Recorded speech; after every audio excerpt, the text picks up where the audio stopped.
Welcome back. Break پہ جانے سے پہلے بات ہو رہی تھی کہ شاید فوج کو ایک دفعہ پھر دلدل میں دھکیلا جا رہا ہے اور فوج کی ریپوٹیشن بحال ہوئی تھی ان حالات کے بعد جب کوئی فوجی افسر شاید سرکاری گاڑی میں شہروں میں جانا بھی انہوں نے چھوڑ دیا تھا. جہانگیر بدر صاحب, آپ کی coalition partner M Q M یہ الزام لگا رہی ہے کہ کرپٹ سیاستدان بھی کرپٹ جاگیردار بھی بیٹھے ہیں, اور اگر الطاف حسین صاحب کی یہ تقریر پڑھی جائے تو اس میں یہ بھی الزام ہے کہ جو بھی حالیہ سیلاب میں کچھ ڈائیکس اور بندوں کے پشتے اس لیے توڑے گئے کہ کچھ جاگیرداروں کی زمینیں بچائی جائیں.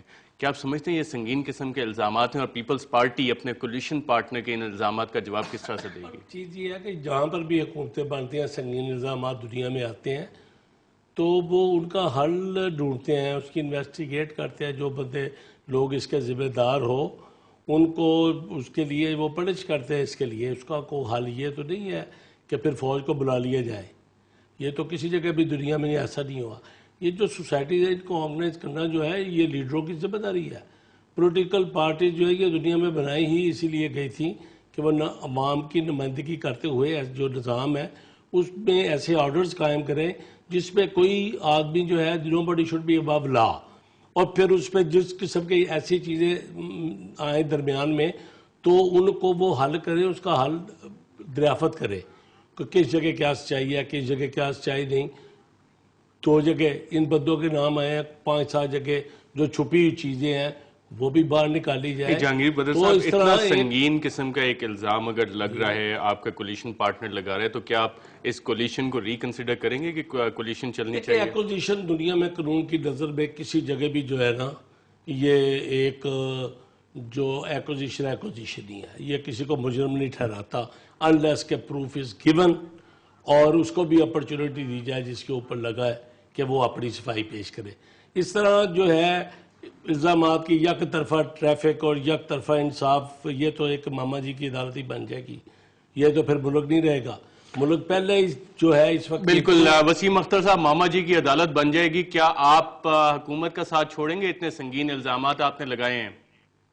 نہیں دیکھیں, ہمارے حکومت میں رہنے چھوڑنے سے کا مسئلہ حل نہیں ہے, یہ اس سے مسئلے حل نہیں ہوں گے. فوج کے آنے سے مسئلہ حل ہوگا. ٹھیک ہے, نہیں فوج کو ہم ایسے نہیں بلا رہے. دیکھیں میں کتنا ایکسپلین کروں آپ کو, مارشل لاء کے ہم اگینسٹ ہیں, ہم یہ بات ہی نہیں کر رہے. دیکھیں واضح طور پہ وہ بیان ہے کہ ہم مارشل لاء کی حمایت کریں گے. میں ان کی بات سے ایگری کروں گا, مگر افسوس کہ لیڈرشپ کوالٹی, لیڈر میں وہ جو کریج ہے وہ نظر نہیں آتی. اگر مشرف کو آرٹیکل 6 پہ کیوں نہیں انووک کیا, آرٹیکل 6 کیوں ڈر گئے؟ زرداری صاحب نے لیڈرشپ کالی پٹیاں باندھ کے اوتھ کیوں لیا؟ مشرف کو گارڈ آف آنر کیوں لیا؟ اب پیچھے چھوڑ کر ہم بیٹھ کے, یار منافقت ہے یہ تو. اگر کوئی بندہ سمجھتا ہے کہ لیڈرشپ کی کوالٹیز کیا ہے تو لیڈرشپ کی جو سٹینڈرڈ کوالٹیز ہیں جب سے دنیا بنی ہے اس پہ بحث کر لی جائے کہ واٹ دیز آر, اور کیا زرداری صاحب میں ہے, کیا دوسروں میں نہیں, اور جن کو کسی اور نے لیڈر چنا ہے ان میں ہے یا نہیں, اور کون میدان میں بیٹھا, کون میدان چھوڑ کر بھاگ گیا, کس نے چیلنجز کا مقابلہ کیا, کون اپنی جان ہتھیلی پہ رکھ کر چیلنجز کا مقابلہ کر رہا ہے. اور دور سے اشارے کرنے اور باتیں کرنی از ویری ایزی, میدان میں آ کے لڑنا اور فیس کرنا از ویری ڈیفیکلٹ. سو یہ ساری چیزیں جو ایک بحث کے بعد آپ کسی کنکلوژن پہ پہنچیں گے, ہوز ہو اس طرح یہ کہہ احسن اقبال صاحب, اگر کولیشن ریکنسیڈر ہوتی ہے کہ آپ مسلم لیگ نواز پیپلز پارٹی کا ساتھ دے گی ایک دفعہ پھر؟ دیکھیں, ہم نے تو جب کولیشن جوائن کی تھی تو بہت نیک نیتی سے کی تھی, اور اس وقت جو وسیم صاحب بار بار تانا دے رہے ہیں کہ انہوں نے جنرل مشرف سے حلف لیا, ہم قطعاً اس کیبنٹ میں جانے کے لیے آمادہ نہیں تھے. لیکن جب زرداری صاحب نے کہا کہ اگر ججز کو بحال کرنا ہے تو آپ کو لازماً کیبنٹ کے اندر آنا پڑے گا, تو ہم نے کالی پٹیاں باندھ کے اپنا پروٹیسٹ رجسٹر کرا کے اوتھ لیا. اور آپ کو شاید یہ بھی علم نہ ہو کہ جنرل مشرف نے 1 گھنٹہ تک اس اوتھ ٹیکنگ کی تقریب میں شرکت سے انکار کیے رکھا کہ مسلم لیگ نون والوں کی کالی پٹیاں اتروائیں, میں پھر کیبنٹ کو اوتھ دوں گا.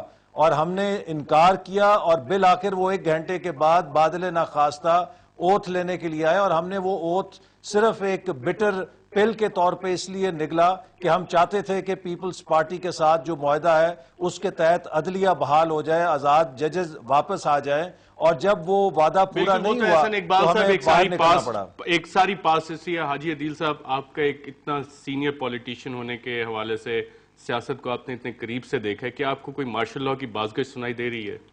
دیکھیں مارشل لا کی باتیں اس دن سے شروع ہو گئی ہیں جس دن سے اس ملک میں ایک جمہوری حکومت بنی ہے. دیکھیں ایکسٹینشن کے بعد تو نہیں شروع ہوئی جنرل کیانی کے. میں عرض کرتا ایسی بات نہیں, یہ اس سے پہلے بھی شروع ہوئی ہے. اب کچھ لوگ اس کو مزید استعمال کرنا چاہتے ہیں. ہمیشہ کچھ لوگوں نے ایسی باتیں ہمیشہ مارشل لا سے کچھ پہلے آپ دیکھیں تو کچھ ایسی آوازیں اٹھتی رہی ہیں اور ان لوگوں نے پھر بعد میں سپورٹ بھی کیا. دیکھیں اب ANP کی تاریخ دیکھ لیں, میں کسی دوسرے پہ تنقید نہیں کرنا, ہم نے کبھی مارشل لا کی کسی حکومت میں شمولیت نہیں کی ہے. آپ دیکھیں بہت سارے لوگ, بہت سارے پارٹیاں مارشل لا حکومتوں میں حلف اٹھائے ہوئے ہیں. اگر بعض لوگوں نے کالی پٹیاں باندھ کے اگر حلف لیا ہے ایک جمہوری حکومت میں, تو بعض لوگوں نے تو مارشل لا کی حکومت میں, جرنیلوں کی حکومت میں شامل ہو کے حلف لیا ہے. تو ہم تو مارشل لا کی کسی صورت میں بھی حق میں نہیں ہے. ہم جب بھی مارشل لا کی لیکن ایسا ماحول ہمیشہ ہر مارشل لا سے پہلے آپ نے بنتا دیکھا ہوگا. دیکھیں لوگ بناتے ہیں, لوگ ایجنسیوں کے پیڈ ہیں, لوگوں کے بنانے میں ایجنسیوں کی انوالومنٹ رہی ہے. پاکستان میں تو ایجنسیوں نے پیسے بھی دیے ہیں. کون سے لوگ ہیں؟ بہت سارے لوگ ہیں. تو وہ آپ کے بہت سارے میڈیا میں بہت سارے اس قسم کے آرٹیکلز آتے ہیں. ہماری پالیٹیشنز میں بہت سارے ایسے لوگ ہیں کہ جن کی تشکیل ہی ایجنسیوں نے کی ہے, تو وہ تو کبھی نہ کبھی مارشل لا ان کو سوٹ کرتا ہے. دیکھیں مارشل لا ان لوگوں کو سوٹ کرتا ہے جو کہ ہمیشہ مارشل لا کی حکومتوں میں شامل ہوئے ہیں. ہمیں تو سوٹ اس لیے نہیں کرتا کہ ہم نے کبھی مارشل لا, ہم تو عبوری حکومتوں میں بھی کبھی نہیں گئے, جو کہ کانسٹیٹیوشن ہمارا حق ہے. ہم نے ریفیوز کیا ہے کہ ہم 3 مہینے یا 6 مہینے کے حکومتوں میں نہیں جاتے ہیں. تو عوامی نیشنل پارٹی نے ہمیشہ کی مارشل لا کی مخالفت کی ہے. ہم مارشل لا اور پاکستان کی فوج میں تمیز کرتے ہیں. ہم آج جو پاکستان کی فوج جو کر رہی ہے, میں سمجھتا ہوں کہ گزشتہ 2-2.5 سال سے پاکستان کی فوج جو ہے پاکستان کے لیے جنگ لڑ رہی ہے, پاکستان کی عوام کے لیے جنگ رہی ہے, دہشت گردی کے خلاف جنگ رہی ہے. اور آج جو سیلاب میں تو یہ فوج کے لیکن الطاف حسین صاحب کے اس بیان کے بعد شاید فوج ایک دفعہ تنازع ہو رہی ہے. اس پہ مزید بات کریں گے ایک وقفے کے بعد.